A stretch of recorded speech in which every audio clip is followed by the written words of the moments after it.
All right, we're live. So welcome back to Dapp University. So today's a really critical day for the entire crypto markets. So I want to talk about that in the video, why, what you need to watch out. It's actually going to happen this afternoon, okay? We're going to look at a lot of different news updates that have happened since our live streams yesterday, what you should watch out for coming down the pike this week, and a lot more. So before we get to that, if you're new around here, hey, I'm Gregory, and on this channel, I turn you into a blockchain master. So if that's something that you're interested in, then smash that like button down below for the YouTube algorithm and subscribe to this channel. And if you learn how to become a blockchain master step-by-step from start to finish, then head on over to dappuniversity.com/bootcamp to get started today. Last but not least, as always, nothing I'm saying in this video is designed to be financial advice to tell you to buy or sell any cryptocurrencies based on this information. There's lots of scammers down in the comment section below trying to impersonate me. Just ignore them. I'll never give you my phone number or ask you to invest with me. All right, so let's go ahead and jump into this here. We've got people in the chat here. We got Culture Hives, Jam. So let me know if you guys can hear me down in the chat below. I've got the my live stream software here looks like it's kind of pinwheeling inside the YouTube analytics, so I just want to make sure that everybody can hear me okay. If you can hear me okay, let me know down in the chat below. Awesome. So let's go ahead and get started. So what do you need to watch out for in crypto today? Everybody sounds good? Yeah, awesome. Welcome. So today we got a big update for what's coming down the pike with cryptocurrencies. So let's go ahead and just set the stage to see what's kind of going on here. So we've seen basically, the Bitcoin price in particular, everything kind of been in limbo for the past, week or so after this major crash. We've got, Bitcoin trying to figure out what it wants to do. Is it going to go, is it going to go up? Is it going to go down? Is it going to go sideways? We've seen some of these red candles, these green candles kind of going back up here. The critical point everybody's been trying to watch out for is Bitcoin getting above, its 200-day moving average to try to determine whether, this bull market wants to continue. But something that you definitely need to watch out for in the short term is what's going to happen today with the Federal Reserve meeting that's going on. Okay, so this is something that people haven't really been talking about that much, and this is something that tends to make markets react in a certain way depending on what is said at this meeting. And this is true for stock market. Happens with cryptos as well, because this is a big part of the crypto thesis on the whole. We talk about this meeting today. Do we confirm the things that we think are going to happen? What does the Fed say about inflation? What does it say about its policy moves in the coming years? And that's likely to have an impact on what's going to happen with cryptocurrency prices and other markets in the short term. So let's just take a look here. So we do see, like I said, Bitcoin making this red candle. It's just like perched on an edge, right? Trying to figure out what it wants to do. I think it was looking pretty bullish yesterday. We're really trying hard to reclaim this $40,000 line here. But let's see what potentially could come out of this today that could affect, what happens next. When we see a market in a vulnerable position like this, if we see some things that people at least interpret as bad news, this could have, an inverse effect on the market whenever it's, at a critical, vulnerable time. So what do people expect to actually come out of this meeting today? So let's say, if you look at some different perspectives on this, right? Because people will have kind of different opinions on this, trying to predict what's going to happen coming down the pike. And of course, even people have different perceptions of what's actually said and how that's likely to impact the things coming down the pike. But let's take some bullet points here from CNBC. So the Federal Reserve is not expected to make any policy moves, but is likely to signal that the market is thinking about changing its bond buying policy. Okay. They're also saying the Fed also releases new forecasts following its two-day meeting for a likely rate hike in 2023. So that's something you have to understand too. They have this meeting, you can basically catch the details of it, but then they put out an official report later that's going to have their statement. So you could also see some delay to this. Okay, so economists don't expect much detail from the tapering of the bond buying program, but expect to hear the mention that the Fed could discuss it more definitively later in the summer. So here's the thing. These are what people's expectations are. And if this defies expectations, then that's when this could definitely put you in a critical position. Okay.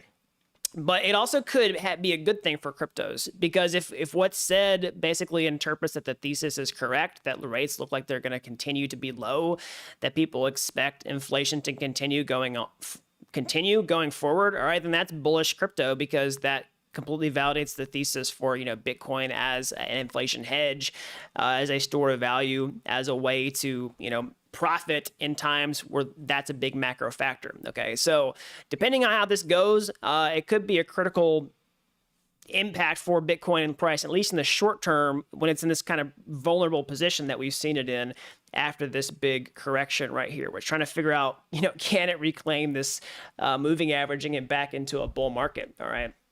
So that's something we want to watch out for. We want to watch out for how we want to watch out for what's actually said today, how people interpret it, how does the market react to it. Because at the end of the day, it's honestly less about the actual thing that's said and how people interpret it. Okay, so let me know what you all think down in the chat below, in the comment section below. What's gonna be said today? How are people gonna interpret it? Are we gonna see inflation continue on? Are we gonna see rate hikes? All that kind of stuff. Let me know what you think down in the comment section below or in the chat. So somebody says Bitcoin is heading for a higher low and will rip the death cross this week. So we'll see what happens. So what they're talking about is basically these two moving averages right here that are drawn on the chart crossing one another. So again, I'm not a super skilled TA person, but looking at this type of thing, I do think moving averages make a lot of sense because it's just an indication of the general direction of the cryptocurrency itself, an indication of what's happening with the market. So when you're talking about moving averages for bull market support, I think it makes total sense because it's an indication of where the price was headed in the past, and are you underperforming or are you overperforming that particular momentum, all right, in a positive direction. And so the death cross thing, I mean, we'll see what happens. Basically, people are talking about these two lines crossing. Death cross is also a lagging indicator, which is something you have to watch out for because you won't always necessarily, you basically, because the moving averages and they're behind, essentially, it's an indicator of something that's already happened in the past. Like whenever you have a death cross after a major price correction like this, the bearish event already happened. Okay, so we'll see if we'll see if it actually makes an impact on the price long term once those things cross. And they very likely will cross because otherwise Bitcoin has to make some serious ground to reverse the momentum of those moving averages, all right, in order for that to be avoided. So somebody says 37K now, 43K in a week. That's their prediction. Yeah, we'll see. So one possible, I was going to go ahead and check on the Ether price as well. So Ether is, we can actually just change it on our chart here. See if I can change it to ETH. Yeah, we're getting an upgrade from CoinGecko today. We're going full on trading view. Let's try to do the index here. We'll just do it on Coinbase, it's fine. So yeah, Ether is at 2,400. Sorry, yeah, 2424. Okay. Yeah, we're still in the red. It's everything's doing about the same. Bitcoin and Ether, similar similar kind of sentiment. It looks like. We got to check the social sentiment for Bitcoin Fear and Greed Index.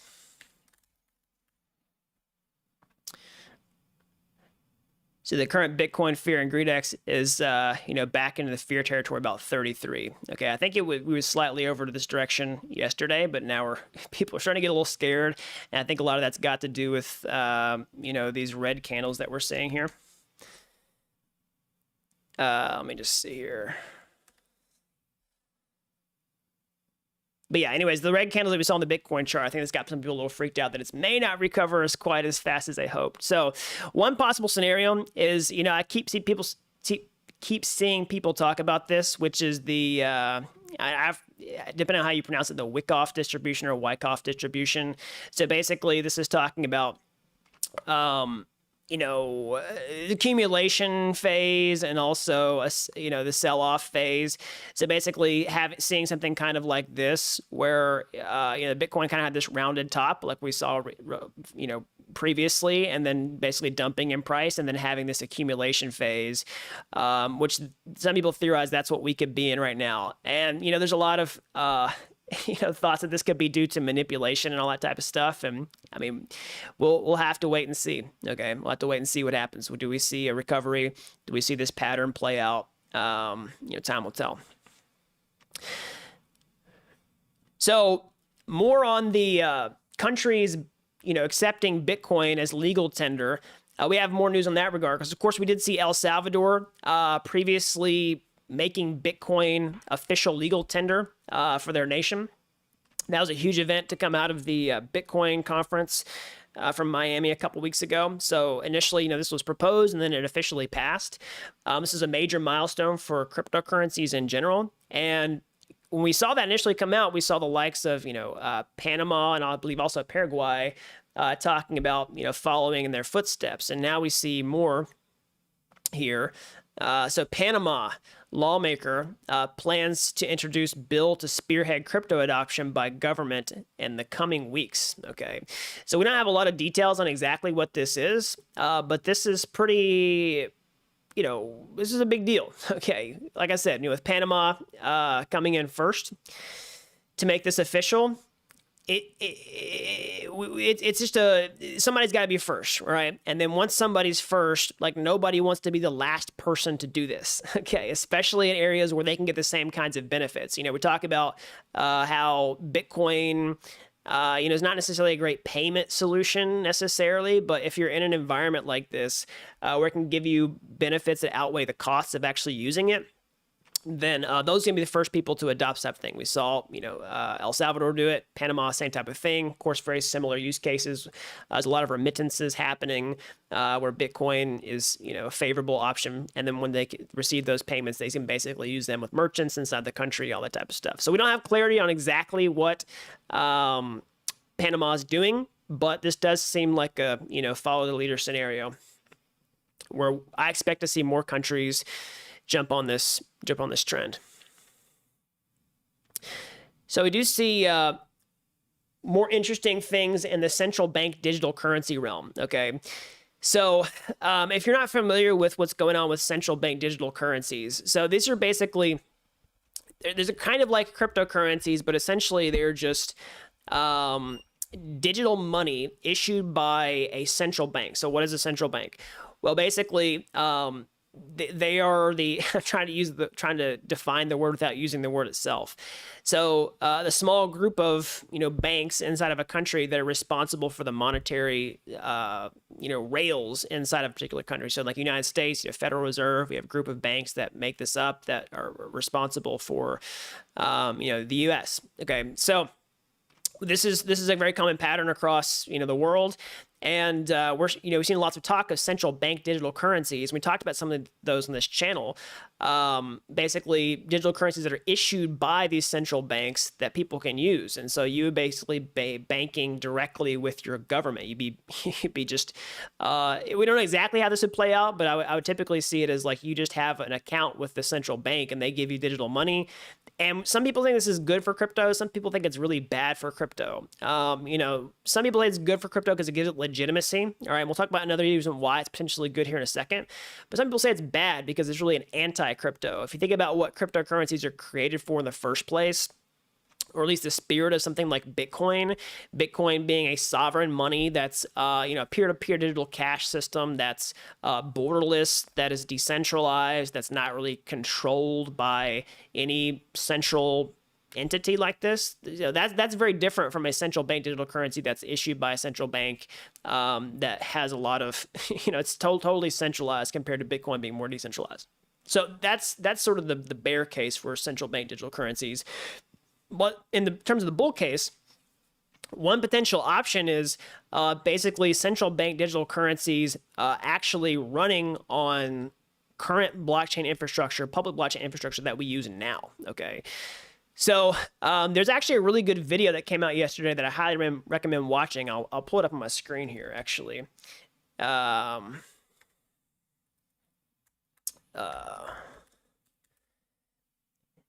I actually watched most of this interview, so I'll pull it up on my screen here. Definitely go check this out.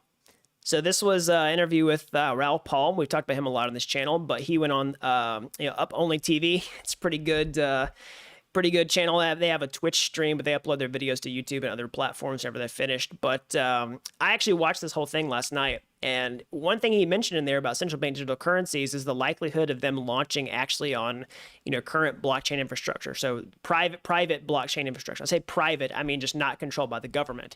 So basically, the whole idea is a central bank digital currency being probably an inevitability, or so probably inevitable. And then instead of, a government coming up with the rails to control this thing on, just launching on top of private infrastructure or structure that's been built by the private sector maybe is now adopted and has wide network effects.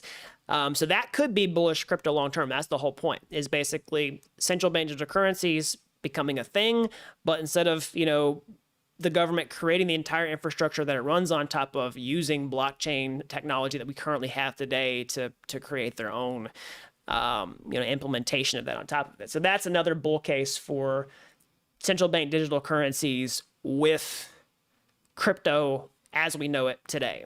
So definitely something to entertain. Okay. So what do you all think down in the comment section below?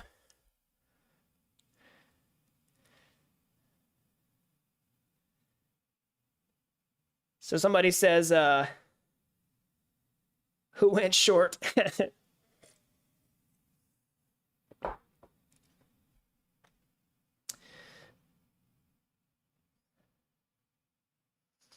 Let's see here. Somebody says US will accept Bitcoin by 2023.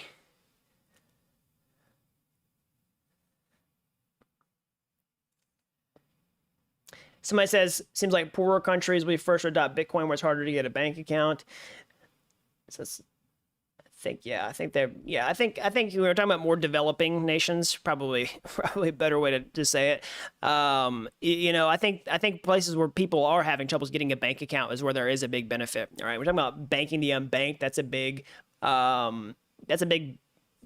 core value proposition for cryptocurrencies and blockchain technology as a whole long term. And I think we're seeing that actually play out right now. Somebody says USDC. Yep, totally. So we can actually check on the Bitcoin here.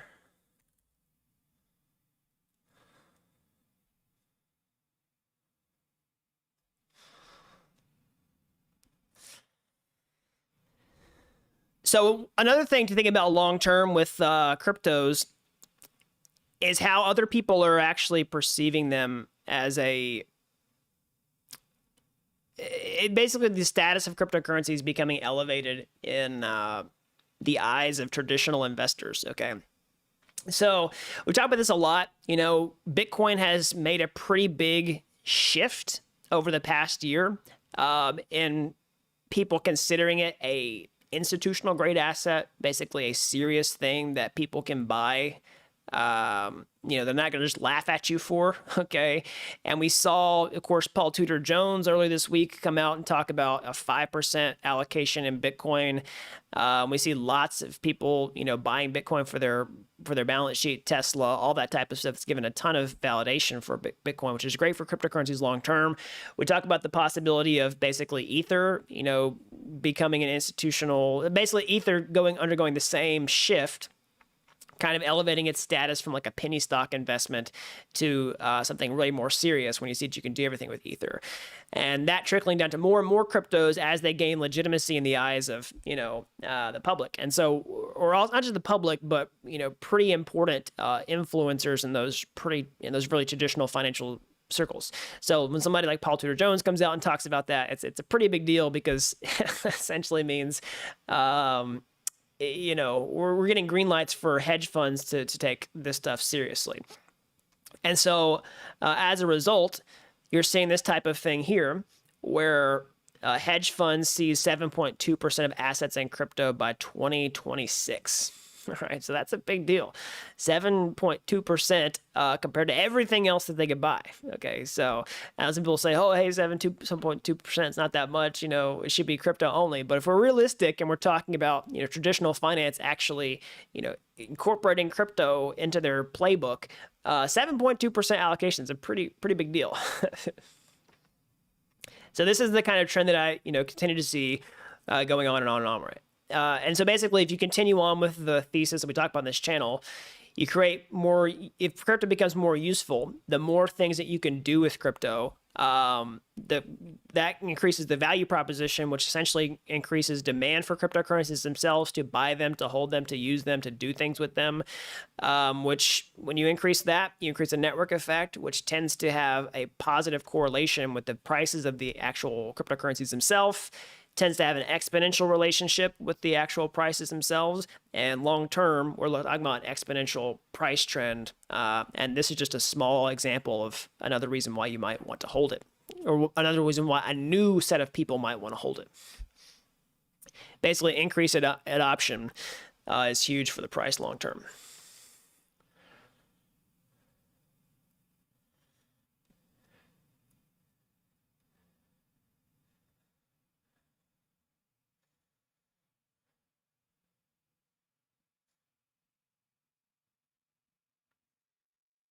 Somebody says, do you think it's more likely that countries will be more likely to adopt a fiat-backed crypto like USDC, or that banks would issue their own type of crypto? It's a good question. Yeah. I don't have a strong opinion off the top of my head. Somebody says, fingers crossed that the crypto market will get back up smoothly. Yeah, fingers crossed. I don't think it's going to be smooth, to tell you the truth, but I do think we can resume the game here. It may not roar back as quickly as some people are hoping, but yeah, we'll see.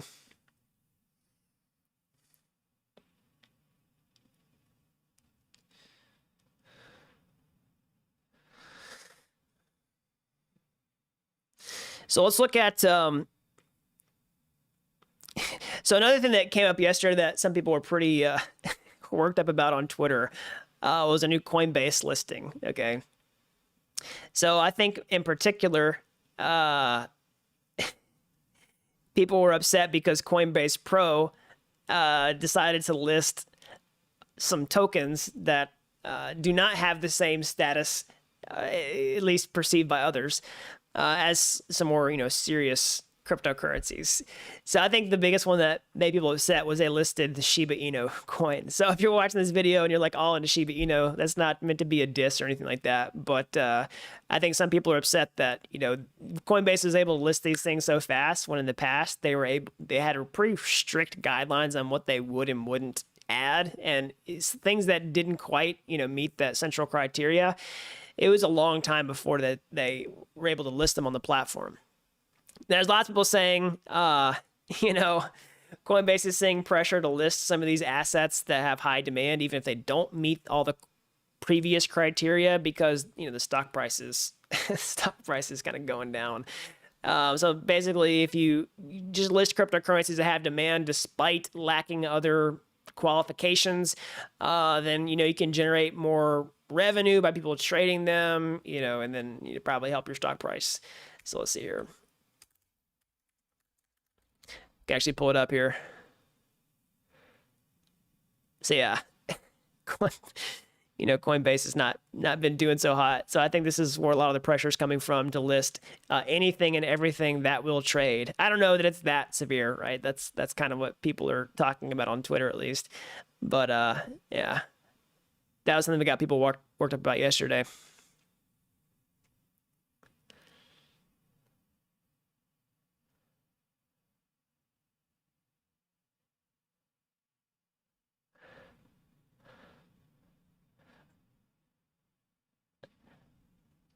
So I also saw this yesterday that I want to bring up that I thought you all find it pretty interesting.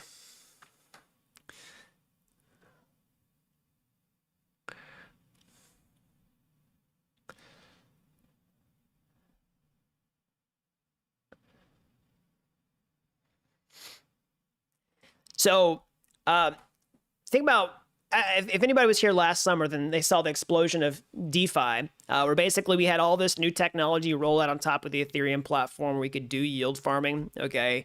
Where basically it was a brand new thing. I mean, when liquidity mining came onto the scene in kind of Q1 2020, that's at least when I found out about it. I can't remember the exact launch date of when they first started doing liquidity mining, but that's about when I found about it. We had this sort of lag, and a bunch more people saw this trend and were like, boom, like we want to get on this. And it's caused this huge explosion where people can now do yield farming and like jump between projects and get these insanely high yields. We started having tokens pump. And that was sort of the beginning of this overall crypto bull run, and so anyways, people talk about a DeFi summer 2.0 still in the cards, okay? We talked about this on the channel about a month ago, where we have, a bunch of exciting stuff coming down the pike for Ethereum. And then this has got some people kind of like saying, hey, maybe this actually isn't going to happen because of the big correction, that happened last month for the entire crypto markets. But we did see this tweet come out yesterday that I think is a pretty cool, some hopium here. And so definitely go check out this guy's channel. He's got a good YouTube channel. It talks about, yield farming, all that type of stuff too. But it's talking about DeFi Summer 2.0 hopium. So Matic has one last blow off top in late June due to the stablecoin farming mania. So this is some speculation here for sure. So Arbitrum launches in late June, stealing some liquidity from 0x Polygon, but kickstarting the whole DeFi frenzy again. The crazy thing is you can participate using stablecoins. So now, of course, he says this doesn't mean your favorite altcoin will pump. Given current market conditions, it just means that this season farmers will dump on you while their favorite crypto influencer pumps his or her coins. So what he's talking about here is basically we've seen an explosion of DeFi activity on top of Polygon Matic right now. All right, so basically this is the scaling solution for Ethereum that has associated with the Matic token. That has gotten a lot of, seen an explosion of activity. I'm actually going to make a video coming out pretty soon showing you like how that entire ecosystem works and why it's such a big deal, why people are using it, and why layer 2 as a whole is going to be major for the Ethereum network going forward. Okay, so make sure you subscribe to the channel, turn on notifications to find out that video when it comes out. But what he's saying here is that makes that entire ecosystem have a bubble for a little while. And that's exactly what happened with Ether last year. DeFi had this major bubble when all this stuff was going down. And part of that bubble had to do with people requiring that asset itself. Like people needed Ether. They needed these DeFi tokens in order to participate in these yield farming events. And that caused the price to those type of things going up. So a similar thing could happen here.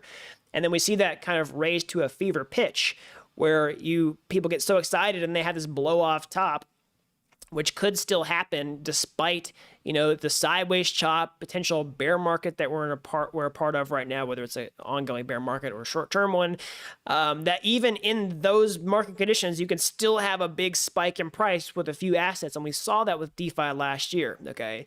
Even though the entire crypto markets were down, we saw a few things like really take off at the beginning. We saw that with Aave, we saw it with synthetics, and then, of course, the bull run kind of started going from there. Now, one of the reasons that you can do that is a lot of these things you can do with stable coins. Okay. So you can do some farming with stable coins, which right now could be a major incentive for people to get into those stables, do this while they're trying to,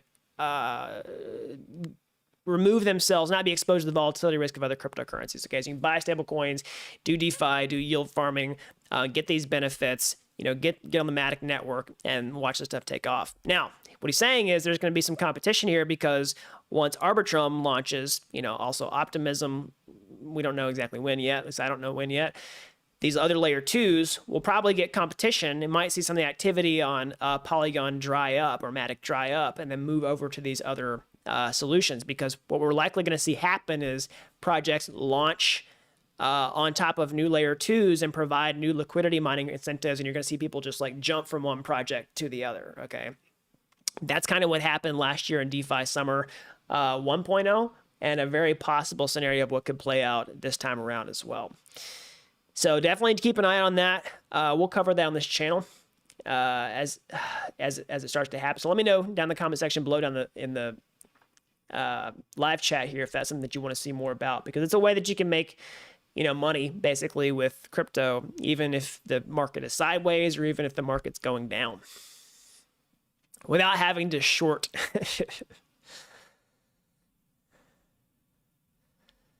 So let's see here.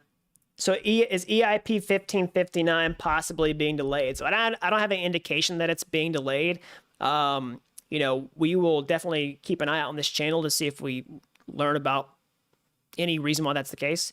If we take it at face value, I expect the EIP 1559 is going to ship when they say it's going to ship. Last I checked, it was July 15th.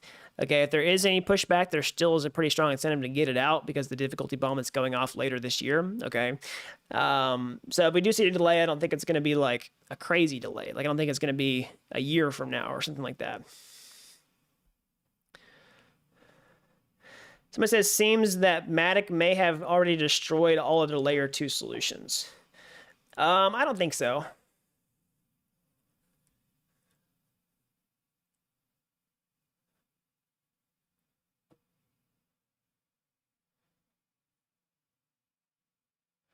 Someone says, for yield farming, why do platforms want us to take our LP tokens? Is it so they can show ownership of liquidity and use that to leverage positions? So part of it's a design principle. Like, you know, if you're going to create a smart contract where you are a liquidity provider, basically you give different cryptocurrencies to the app, then they have to give you something back that you can redeem that proves that like you're part of that. Now they could just write it in the smart contracts, but there is this benefit of having this liquidity provider token. You could do things like stake it. You could, leverage it, trade it, borrow against it, or something like that. But part of it is just the design pattern of you getting something back in your wallet, and you could potentially even move that over to another wallet, right? And be able to claim it back later without having to have access to that exact same address. That's one of the benefits of that design pattern in the first place.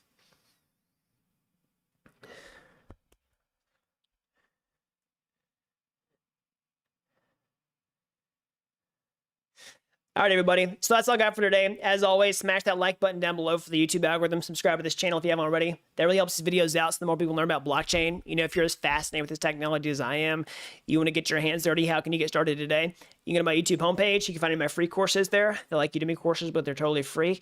And if you like those and you want to take the next step, or hey, maybe you want to take a master shortcut entirely, actually become a blockchain master step-by-step start to finish over at dappuniversity.com/bootcamp. All right, you don't have to be an expert to get started today. Help people with zero coding experience become real-world blockchain developers in a matter of months. So that's all I've got. Until next time, thanks for watching Dapp University.